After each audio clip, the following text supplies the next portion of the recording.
Hi friends, again it's me Doris. Today I'm going to share reading tips for practicing IELTS in home. So at first you should know how you'll start practicing, and it's very important for reading. Let's see. Well, allocate your time properly. It's very important. IELTS is time management is another task for IELTS. So it's measure how much you're concerned about your time, because you may finish your passage. Maybe 80% or 90% students are able to complete tasks very properly, but they don't know, or they're not concerned about their time. So that's why in IELTS time management is very important, and it's very important to know how you'll finish your task in a short time or in allocate time. And another thing is, do not bother about reading passages. You don't need to read the whole passages. And very importantly, you should spend less time on each questions. I divide three passages in my way. Like in first passage, it's very in IELTS. First passage is very, very short or very easy. So I take 15 minutes, and in second passage I took like I divide in 20 minutes, and the third passage I just feel third passage is very tough, so I think here I should give more time, here I should spend more time, so I take 25 minutes. You may divide your passage in your way, but you should think that before dividing time you should think that how you'll spend your time. And if you take less time in each passage, then it's more good. So it's more, I mean, it's better, so you can do this. Well, read faster. uh Reading a whole passage is nothing, just a waste of time. As it's not about that how much you know about those things. As is not a test for reading, or as is not a test that how much you can gather knowledge from this, or how much you know. So don't try to reading the whole passages. Do one thing: you may go through the questions, then come to the passage, or you may at first you may read, then you may go through the questions. It's up to you. How you feel comfortable, it's up to you, but don't need to read the whole passages. Okay, so at first do one thing: develop your skimming and scanning ability. Skimming is nothing, just reading a passage to get the general idea of the content, and you should underline and key words, any keywords you see. You should, I mean, whenever you are just going through the passage, you may see some places name, you may see some birth date, you may see some numbers. You can underline those keywords. It's very important. And scanning is totally your ability to locate information quickly. So it's up to you. In my previous videos, I said that you have to read more.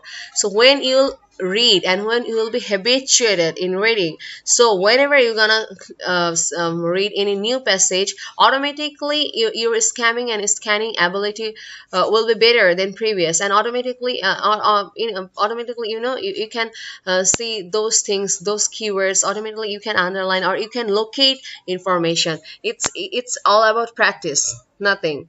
Okay, follow the instructions. It's very important. Do not forget to follow the instructions, especially for yes, no, not given. I mean, in three passages, in reading section, we got three passages. Okay, sometimes I say in first passage I have to answer like yes, no, or not given. In third passage I say here I have to write true, false, or not given. So don't be too smart that you know the instructions, that so you don't need to read the instructions. And then three word answer or less. Sometimes there are like this, you have to answer in three word or less, but some people just forget this, and they just wrote four words or five words. And sometimes the instruction is just it came like this, that two word or less, but they don't follow the instructions. So instructions are very important. in MCQ part, in every part. So you have to follow the instruction and memorize your instruction properly. I mean, whenever you're gonna see, you don't need to read the whole instruction. Whenever you're gonna see any question, well, it's all about, you know, the instructions. You have to practice in like this way. Well, it's about heading part. It's a very important part in IELTS reading session. And I have faced many people, they're feeling problem in heading. For my experience, I see that for paragraph heading questions, just read the first and last line of the passage. Don't try to find answers through your knowledge. Never try to find any answers through based on your knowledge. Though you know the things and you're just going to find out, you are assuming answers. Don't try to do this. Just go through the passage. Just read the first line. Most of the time, first line allocate the topic, but sometimes first last line also help. But if you are confused, you may read the middle section, but first line and last line is enough for heading, I just think. Oh, I said already, do not assume answers, because IELTS is not a task for knowledge development, and it doesn't care that how much you know. So suppose is answer is not written here, answer is not written in passage, you have to answer not given, especially for yes, no, not given, or true, false, not given. You don't need to assume answers. In this way, you have to practice and you have to be smart, that you're practicing and you're going smarter, that you can easily locate the answer, you can easily find the answer. You don't need to think and write the answer. Okay, so don't try to find answers based on your knowledge. So just check the answer and that's it. Well, another important thing is in IELTS exam or in IELTS test, most answers are given in order or sequentially.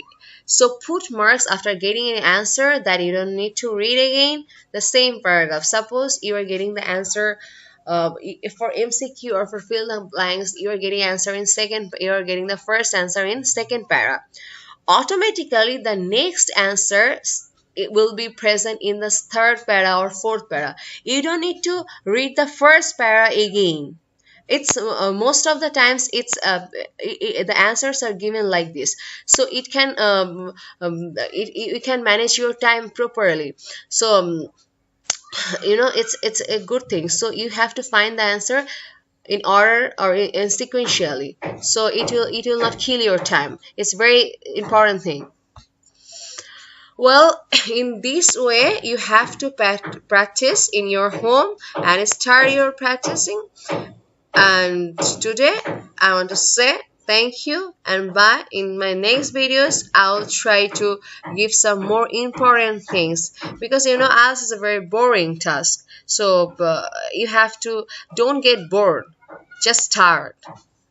I know you'll guys do better. Thank you.